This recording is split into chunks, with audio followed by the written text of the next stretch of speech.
मुझे social work में interest है। ध्रुव, पढ़ाई के बाद मैं अपना सारा समय सोशल कॉज को देना पसंद करती हूँ।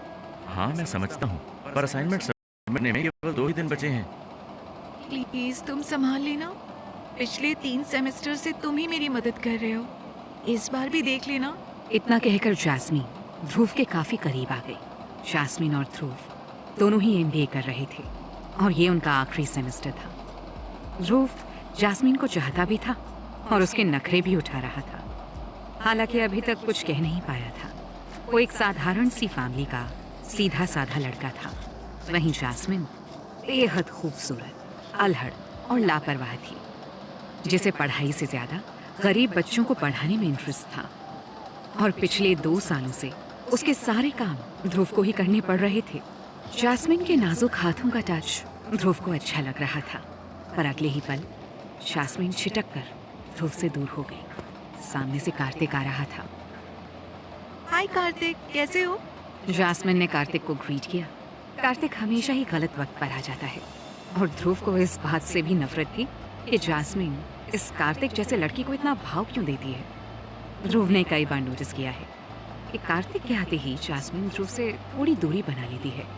कार्तिक ध्रुव की क्लास में ही पढ़ता था, लेकिन ध्रुव और कार्तिक दोस्त नहीं थे। कार्तिक एक रिच फैमिली का निहायती बिगड़ा हुआ लड़का था और कॉलेज के सारे मवाली लड़कों का लीडर भी। कार्तिक और ध्रुव के बीच कोई बात नहीं हुई और आधे मिनट में जैस्मीन कार्तिक को विदा कर ध्रुव से बोली, ध्रुव चलो, तुम प्लीज संभाल लेना, मुझे जाना है, बाय।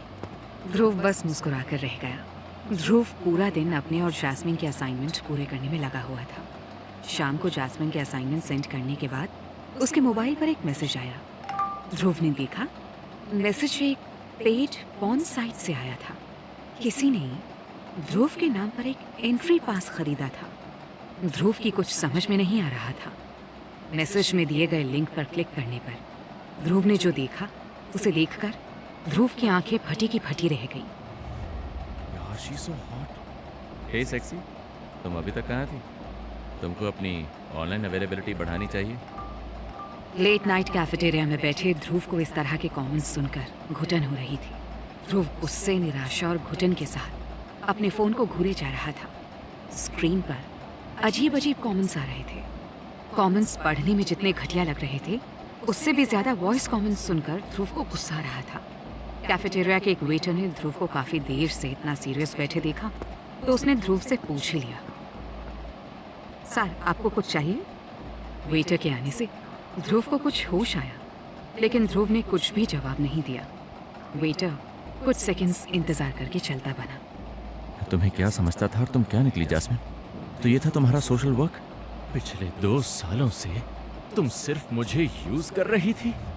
ध्रुव टूट चुका था। शाम को मोबाइल पर आए लिंक खोलते ही ध्रुव को बहुत बड़ा शॉक तब लगा जब उसने देखा कि उसकी गर्लफ्रेंड जैस्मीन अपने स्ट्रिप शो का प्रमोशन कर रही थी और जो आवाजें ध्रुव के कानों में पड़ रही थी वो उन व्यूअर्स की थी जो जैस्मीन के परफॉर्मेंस को लाइव देख रहे थे। ध्रुव जानता था कि स्क्रीन पर जैस्मीन को एक एक कर अपने कपड़े उतारते देख रहे लोगों के मन में क्या चल रहा होगा, और इस बात से ध्रुव को और भी ज्यादा घुटन हो रही थी। ध्रुव इतने शॉक में था कि उसे कुछ भी समझ में नहीं आ रहा था। वो बस यही सोच रहा था कि जिसे उसने इतना चाहा वो लड़की उसके साथ ऐसा कैसे कर सकती थी। ध्रुव के सवालों के जवाब सिर्फ जैस्मीन ही दे सकती थी, लेकिन इससे पहले कि ध्रुव जैस्मीन को फोन करता, किसी अननोन नंबर से ध्रुव को फोन आया। हेलो, ध्रुव ने कहा, और दूसरी तरफ से किसी के हंसने की आवाज सुनाई दी। तो ध्रुव, कैसा लगा आज का show? I hope you had a great time. इतना कहकर उस शख्स ने फोन काट दिया। तभी ध्रुव की नजर स्क्रीन पर चल रहे वीडियो पर पड़ी, जिसे देखकर वो दंग रह गया। उसका चेहरा गुस्से से लाल हो गया था। ओह, तो ये है तुम्हारा खेल कार्तिक। ध्रुव ने कभी सोचा तक नहीं था कि जैस्मीन इस तरह की लड़की होगी। ध्रुव शॉक्ड था। तभी कार्तिक का मैसेज स्क्रीन पर देखा। You are mine beauty and I want to see you in that bedroom. उसके साथ ही स्क्रीन पर एक और मैसेज पॉप हुआ। Kartik sent 20,000 rupees. ये देखकर ध्रुव ने अपना फोन उठाया और कैफेटेरिया से बाहर निकल गया। तुम पैसों की भूखी थी जैस्मिन, मैंने तुमको समझने में भूल कर दी। कैफेटेरिया के बाहर कुछ दूर जाकर ध्रुव रुककर सोच रहा था कि जैस्मिन से बात कर उसे बता दे कि वो जैस्मिन की असलियत जान चुका है। जैस्मिन, आज मैंने तुम्हारा असली चेहरा देख लिया है। तुम पैसों के लिए इतना गिर जाओगी ये नहीं सोचा था। लेकिन इससे पहले कि ध्रुव अपनी बात पूरी कर पाता, जैस्मिन ने उसे बीच में ही काटकर हंसते हुए कहा, ध्रुव तुम तो बुरा मान गए, मैं तो बस सोशल वर्क कर रही थी। अच्छा हुआ तुम्हें सच पता चल गया। मैं तुम्हारी पर्सनालिटी को देखकर तुम्हें कोई पैसे वाला लड़का समझ बैठी थी, पर तुम थे फटीचर। खैर, तुमने मेरी काफी मदद की। आज के बाद मुझसे मिलने की कोशिश मत करना, मैं कार्तिक के साथ हूँ।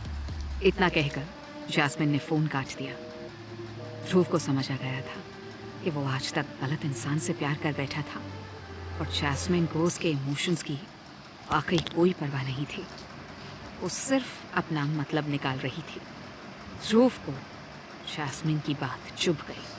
वो यही सोच रहा था कि पैसा कितना ज़रूरी है। क्या पैसों के लिए जैस्मिन जैसी गुड लुकिंग लड़कियां इतना गिर सकती हैं? कोई मजबूरी नहीं, कोई दिक्कत नहीं, बस अपने खर्चों को पूरा करने के लिए किसी पैसे वाले लड़के से दोस्ती कर लो या घिनौनी हरकत कर पैसे कमा लो। इसी उधेड़-बुन के साथ ध्रुव चलता जा रहा था कि तभी अचानक एक आदमी उसके सामने आकर खड़ा हो गया। क्या तुम ध्रुव हो? उस शख्स ने ध्रुव को रोककर पूछा। ध्रुव पहले से ही बहुत परेशान था, इसलिए उसने उस अनजान आदमी की बात को अनसुना कर आगे बढ़ने का फैसला किया। ध्रुव को ऐसे चुपचाप जाता देखकर उस शख्स ने पीछे से कहा, मुझे तुम्हारे पापा ने भेजा है ध्रुव। लेकिन जब ध्रुव ने उसका कोई जवाब नहीं दिया तो वो आदमी आगे से बोला, क्या तुम उनके बारे में कुछ जानना नहीं चाहोगे ध्रुव? पापा? ये शब्द सुनते ही ध्रुव थोड़ा ठिठक गया। उसके पापा बचपन में मर चुके थे। माँ ने बताया था कि उसके पापा के मरने के बाद वो नाना नानी के पास वापस आ गई थी। ये सुनकर ध्रुव उस आदमी की तरफ देखकर बोला, मेरे साथ खेलना बंद करो, मैं वैसे ही बहुत परेशान हूँ। मेरे पापा इस दुनिया में नहीं हैं और मुझे उनके बारे में कुछ नहीं जानना। क्या हम 2 मिनट बात कर सकते हैं? उस शख्स ने बहुत शराफत से पूछा। बोलो। ध्रुव ने झिड़कते हुए जवाब दिया, मेरा नाम निहाल है, मैं तुम्हारे पापा का खास हूँ। मुझे नहीं पता कि तुम्हें तुम्हारे पापा के बारे में क्या बताया गया है, पर उन्होंने मुझे तुम्हारे पास भेजा है। निहाल ने उसे समझाते हुए कहा। ध्रुव ने निहाल को देखा।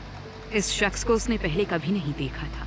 अब ध्रुव को याद आया कि पिछले कुछ दिनों से कुछ लोग उससे बार बार टकरा रहे थे। यानी ये लोग काफी दिनों से मुझ पर नजर रख रहे हैं। ध्रुव ने मन ही मन कहा, देखो, मुझे तुम लोगों की बातों पर कोई विश्वास नहीं है और प्लीज मेरा पीछे छोड़ो, मैं वैसे भी बहुत परेशान हूँ। ध्रुव को इन लोगों की बातों से किसी साजिश की बू आ रही थी। वो जल्दी से जल्दी इन लोगों से अपना पीछा छुड़ाकर निकल जाना चाहता था। हमें पता है तुम क्यों परेशान हो। इतना कहकर उस शख्स ने कुछ ही दूरी पर कार में बैठे अपने साथी को इशारा किया और तुरंत ध्रुव के मोबाइल पर एक मैसेज आया।